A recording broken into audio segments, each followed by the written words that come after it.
So why do Etsy listings die? So the reason you probably clicked on this video is because you had some bestsellers, or maybe you had some listings that were really high converting, and now over time you're seeing the sales go down. I'm making this video today to explain to you why this happens and that you're not alone, you're not crazy, and you're not even technically doing anything wrong. Well, that's a lie. There is things that you can be doing actually. But overall, if you're somebody that's seeing a drop in sales recently, or if you're seeing that you've had a lot of really good selling listings and now they're not converting or making you as many sales, in this video, we're gonna be covering why this happens. And then we're gonna go over some solutions on how you can ensure that at least you're doing the best that you can to make sure that your listings have the best chance at surviving. All right, let's get into this video.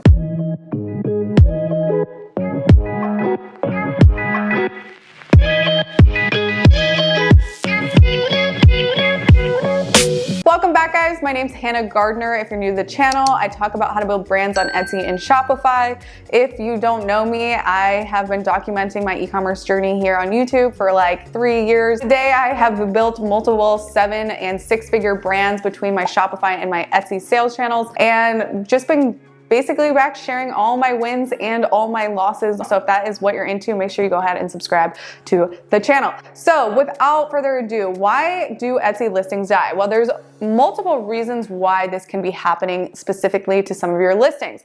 Let's just name off a few of them. So there's 3 main reasons why Etsy listings die, or maybe, you know, you have a best-selling listing and then slowly over time it falls off the bandwagon and stops making you sales. 1, trends are changing. So that just means something with your listing specifically is not following the up-to-date proper trends compared to with the day that you launched the listing.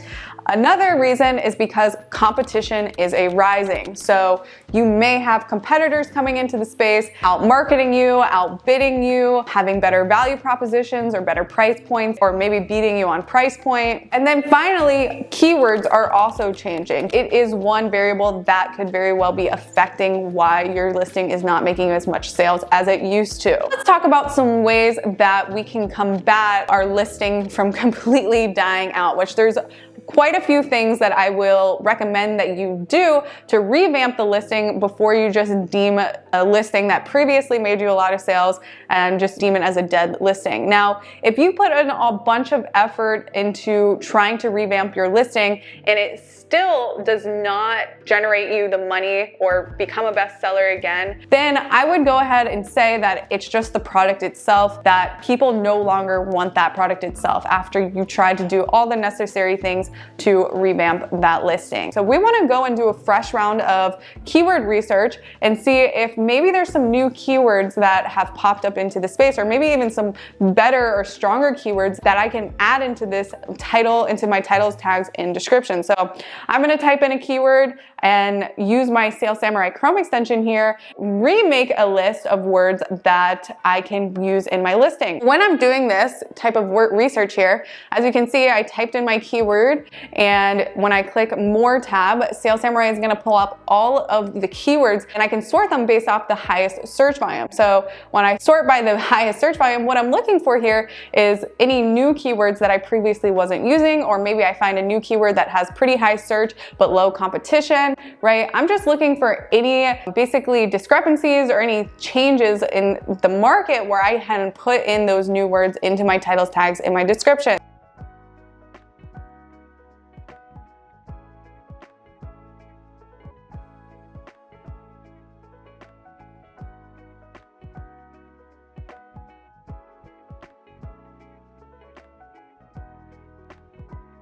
Now, if I do see that there is some new keywords, I'm gonna go ahead and add those new keywords into my title, or maybe the placement of my keyword wasn't putting the strongest word in the front. I'm gonna make sure that I'm gonna put that strongest keyword in the front of my title, really favoring the first 4 words in your titles. If you were somebody that was separating their keywords by dashes or just double spaces or something like that, I'm gonna actually take out that dash and I'm gonna put a comma at the end of the first long tail keyword here, because Etsy is actually counting those dashes as its own word. So I'm actually losing space in my title to basically where that could be a keyword potential, right? I previously separated all my titles by dashes, and now I'm actually separating them by commas. And I also want to make sure that my title is really clean and it's not confusing the customer in any way, because again, Etsy always cares more about the Etsy buyer experience than the merchant experience.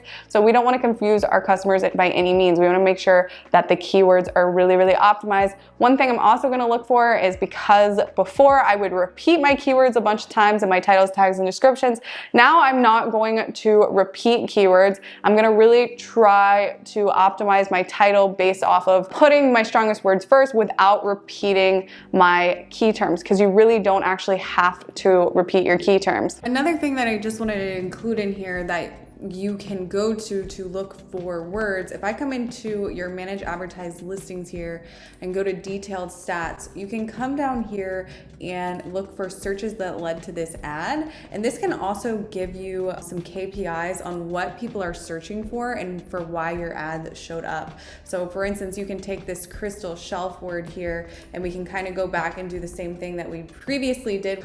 We could even use some of these words to throw back into Sales Samurai.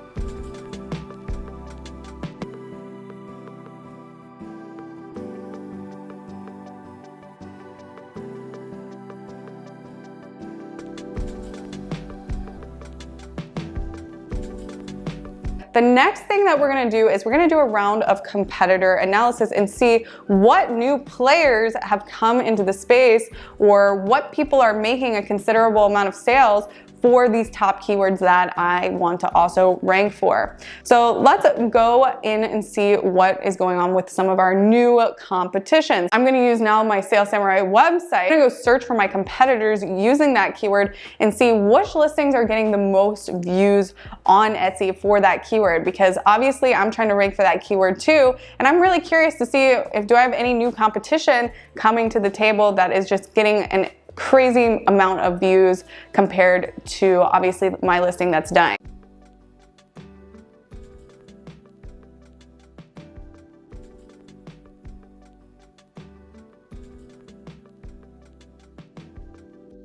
So when I do this, I can search with Sales Samurai and I can see that, okay, this guy is getting the most views. This doesn't guarantee sales, but there's a reason why this guy is getting a lot of views. And the point of me doing this now is I'm trying to spot if trends have changed. Maybe my listing overall has just fallen off the bandwagon. Maybe my product itself is not following trends. Now, when I'm talking about following trends, I'm talking about looking at color schemes. I'm looking at font types. I'm looking at just maybe the product itself is a little bit outdated, right? I want to see what my listing is doing compared to people that are actually getting the most exposure for their listings, right? Maybe there's something in there that's just fallen off the bandwagon. For a lot of older Etsy sellers, sometimes it's really hard to have this hard conversation with yourself. Have I really fallen off the bandwagon? Am I really outdated compared to my competition? So I would take basically your top competitors, like the ones that you see in Sales Samurai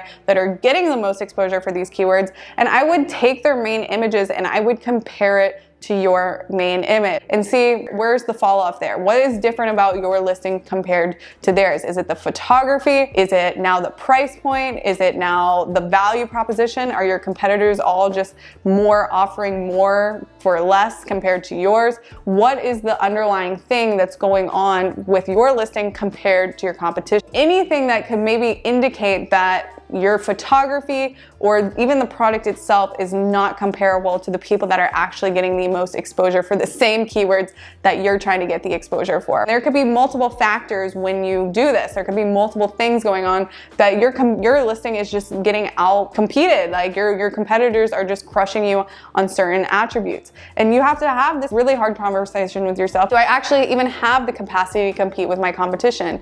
And if you get to this point and you're like, no, I really can't, I really can't beat you on price. Not that you always have to beat people on price, because you don't. Price is not always. Or maybe just photography, or maybe features of the product, right? If you don't have the capacity to compete on that listing, it may not be in your best interest to spend a lot of time, money, and energy doing more photography if you know for sure that your price and quality don't compete compared to your competition. It's probably in your best interest to spend that time sourcing new product opportunities and land on different search pages that you actually can compete on. And finally, the last biggest variable that we talked about, which trends changing and competition arising kind of go hand in hand. And we talked about previously really how to spot if how your listing is being outranked or out competed against based off of the attributes of somebody else's listing individually. But another key element that could be contributing to the fall off of your listing going from like a bestseller to maybe having 0 add to carts and not even having a badge could potentially be that you're not spending enough money on paid traffic. Say you do that competitor analysis that we previously talked about, but when you do that competitor analysis, you say, wow, my listing is actually still competitive. My listing does compete on price, or my listing is out marketing my competition because the imagery is better, or the video is better, or the quality is better, right? Maybe you get to this point, I actually am meeting my main competitors with where they're at. Like my listing actually does compete. Historically, if you're somebody that hasn't spent money on paid traffic like Etsy PPC, what could be happening in that case is that your competition that has just as good as listings as you is actually outranking you, because historically they're showing Etsy that they're willing to spend more money on their Etsy ads than say you are. So the goal for any Etsy seller is to get to the max budget allowance, and usually it's around $1,000 a day. And even if you're not comfortable with spending $1,000 a day when you first launch your store, your goal should be to continuously increase your budget over time as you get more reviews, as you get social proof, all of these things. Your marketing cost percentage should go down as you gain rank, get reviews, have more social proof. And so the idea, especially if you're a seasoned seller at this point, that you don't need to spend money on ads, who do you think Etsy is going to favor when you have competitors coming around you that not only have just as competitive products, but they're also willing to spend money on ads? If you set your budget to $1,000 a day, it's not going to spend $1,000 a day. For most niches, it might spend a couple hundred, maybe less. But the winning is showing Etsy that you're willing to spend more than your competitors. You're willing to outbid your competition. And all of this, as a business owner, you should be looking at going to the Super Bowl, not the high school game. You're looking at, the bigger picture for your store over time, even if that means taking a larger cut on the front end. That's my personal opinion. And the whole point of me explaining all this is just to essentially just paint the picture of what the goal should be for your store. And if you're somebody historically that hasn't spent money on ads, but your listings for whatever reason seem just as competitive, one of those big variables is probably because you're not spending money on ads compared to your competition. Guys, I hope this video helped. And like I said, if you do new keyword research, you try to build more competitive listings, and you ensure that you're spending money on ads, and this still doesn't help your listing, then it's probably the product itself, and the product is just outdated. It's not something that someone wants to buy anymore, and it's in your best interest to focus on new research and development and new product opportunities that you can put into your store. Thank you again for watching, and I'll see you guys in the next video. Bye guys.